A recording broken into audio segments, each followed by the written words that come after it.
lagi earthing ini, lagi nggak pakai apa-apa ya, barefoot ya, terus mendekat dengan alam. Di pikiran dan tubuh itu saling mempengaruhi. Apa yang kita rasakan, apa yang kita pikirkan, itu akan berefek pada tubuh. Misal, ketika kita marah, itu organ tubuh yang paling terpengaruh adalah hati. Kemudian adanya ketakutan itu akan berpengaruh pada ginjal. Kemudian kecemasan itu berpengaruh pada asam lambung. Lalu ada kurangnya rasa menyayangi, tidak diterima, itu mempengaruhi organ-organ tubuh kita. Nah, sebaliknya juga apa yang dirasakan oleh tubuh itu mempengaruhi pikiran. Misalnya, ketika kita senyum, itu ada hormon endorfin yang bekerja. Hormon toh. Nah, ketika tubuh kita mengalami trauma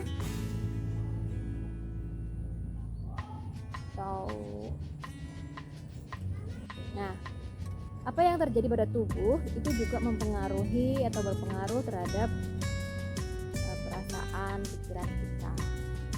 Misalnya ketika kita senyum, itu ternyata mengaktifkan hormon endorfin. Pak Gowin bilang tubuh kita punya pabrik narkoba loh, namanya endorfin. Lalu ketika kita bergerak, ketika kita berjalan barefoot 30 menit, tubuh kita menikmati sensasi bertemu dengan alam seperti ini, itu pikiran juga menjadi lebih tenang, lebih bahagia tentu saja. Ya, yang hijau-hijau segar seperti ini. Pada saat kita diuji dengan peristiwa-peristiwa yang tidak kita inginkan, saran Pak Gobin adalah kita minta untuk diberikan kekuatan. Dari situlah kita nanti akan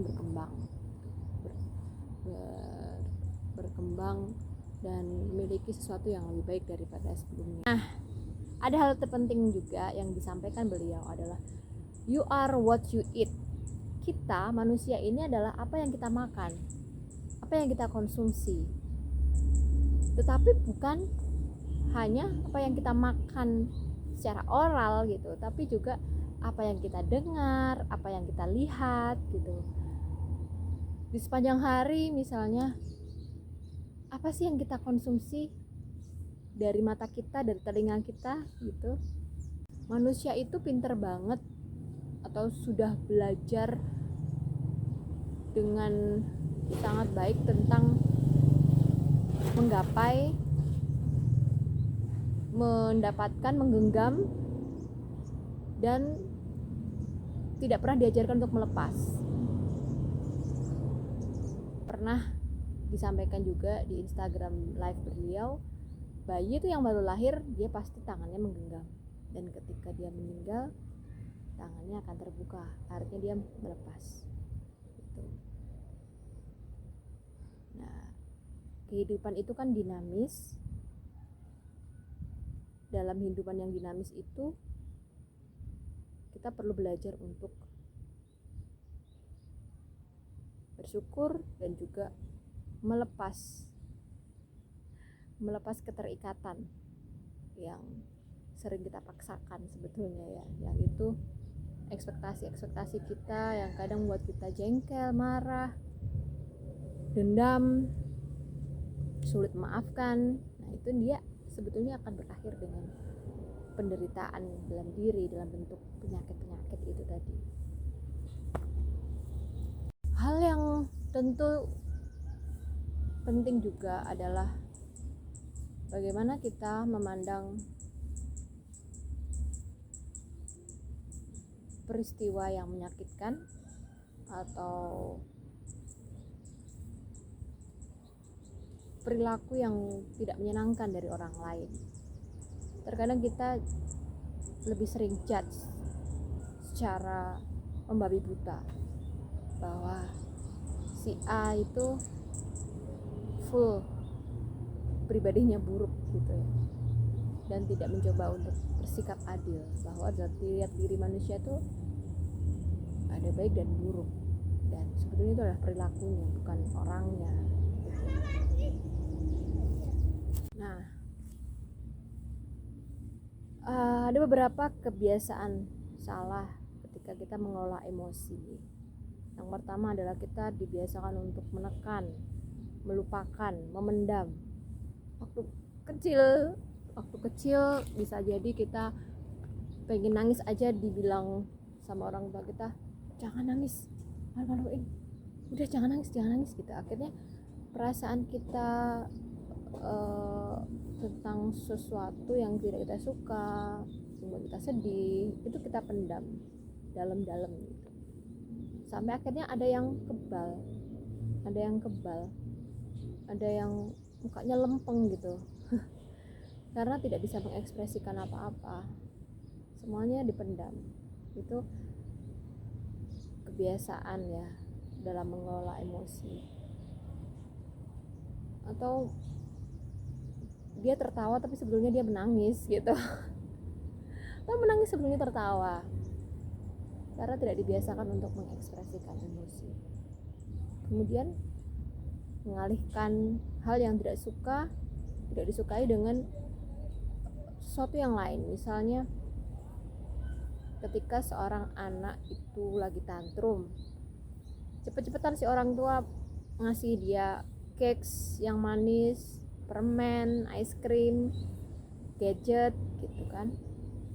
Dalam waktu singkat si anak akan bahagia, akan happy, tapi akan terulang-ulang kembali, dan akhirnya dia tidak punya kemampuan dalam mengelola emosi. Jadi ada yang mengekspresikan perasaan tidak suka, tidak senang, perasaan negatif itu dengan melampiaskan melalui hal-hal yang kasar begitu, bisa verbal, bisa perilaku. Nah itu lingkungan juga akan tidak nyaman dengan ekspresi atau pelampiasan seperti itu. Kata orang bisa jadi toksik gitu. Dan sebetulnya apa yang dia kan ada eko itu kan, apa yang kita sampaikan ke orang lain, apa yang kita ekspresikan itu akan membalik pada kita. Jadi kalau kita mengekspresikan energi yang seperti marah, seperti itu akan kembali pada kita.